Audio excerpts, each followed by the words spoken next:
L'histoire de la reine Hatshepsut. Dieu Ra, Amon-Ra, le premier roi d'Égypte s'assit sur un trône brillant et rassembla les dieux Osiris, Nephthys, Horus, Armachi, Anubis, Thoth, Khonsu, Khnému et dit. Il y a eu de nombreux pharaons qui ont régné dans le pays de Khem, dans les deux parties de l'Égypte, et certains d'entre eux ont bien fait leur travail, ce qui me rend très satisfait. Khéops, Khafra et Menkaoura ont construit il y a de nombreuses années la grande pyramide de Gizeh. Amenhotep a maintenant fait s'incliner toutes les nations à mes pieds. C'est l'aube de l'âge d'or de l'Égypte, et je m'en souviendrai, pour créer une grande reine, pour gouverner le pays de Khem. J'unirai les deux régions en paix et la laisserai régner aux côtés de la Syrie et de la Nubie aux côtés de l'Égypte, oui, même jusqu'aux terres lointaines de Punt. Isis répondit au Dieu assis sur le haut trône, ô Père qui règne sur les dieux mortels, jusqu'à présent, il n'y a jamais eu de femme pour régner sur la terre fertile d'Égypte, pour régner sur la terre sainte de Khem.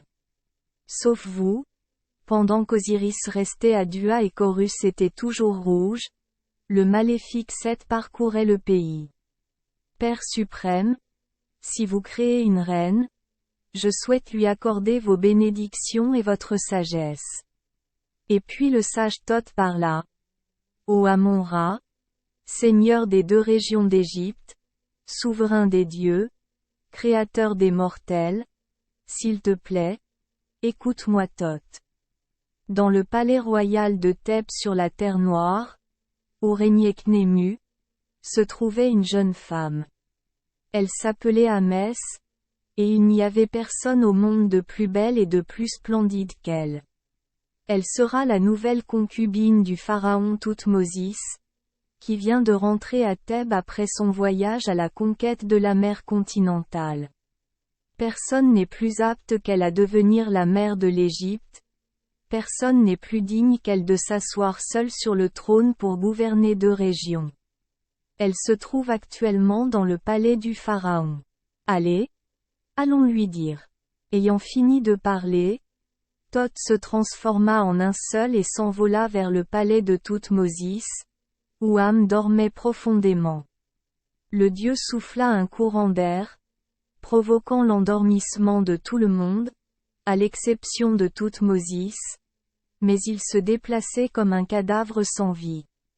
Comme mort, ses fragments d'âme, Ba, Ka et Ku, quittèrent son corps, s'envolant vers la vallée des rois, le dernier lieu de repos des rois avant de descendre au royaume d'Osiris. Cependant, le lendemain matin, il revint toujours à l'hôte. Personne ne devrait penser que Thoutmosis est mort pendant la nuit. Le corps de Thoutmosis a maintenant été soulevé du lit, et les trois fragments d'âme errent toujours. Sous une autre forme, Amon-Ra entra dans le corps creux de Thoutmosis. Et à partir de ce passage, il existe de nombreuses variantes. Certaines personnes disent qu'Amon-Ra a eu des relations sexuelles avec Am directement dans le corps de Thoutmosis. D'autres disent qu'Amon-Ra a donné à Am l'esprit du dieu. Alors le dieu lui dit qu'elle portait l'enfant d'Amon-Ra, l'enfant qui grandirait pour devenir roi des deux régions d'Égypte, dominant le monde.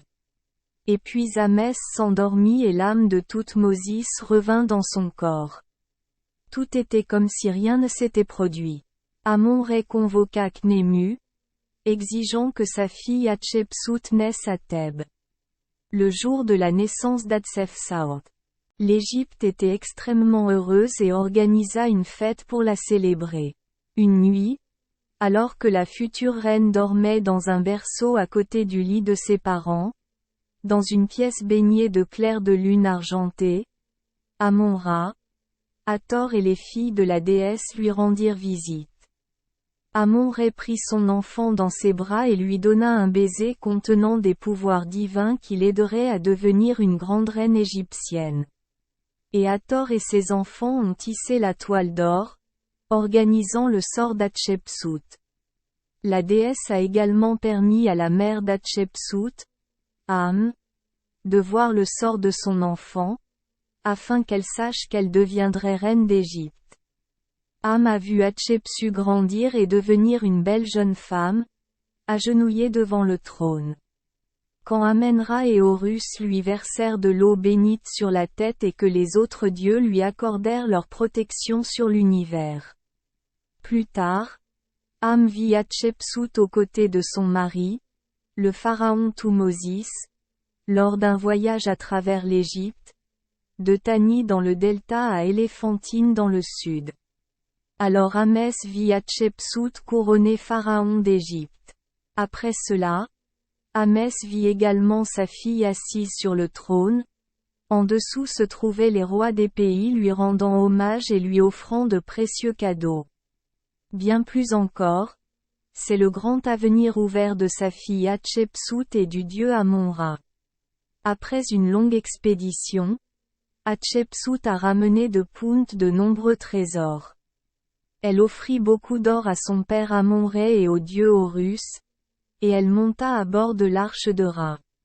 Enfin, à la mort d'Hatshepsut, des sculpteurs lui apportèrent des tableaux relatant sa vie, semblables à ceux qu'Hathor avait montrés à Am.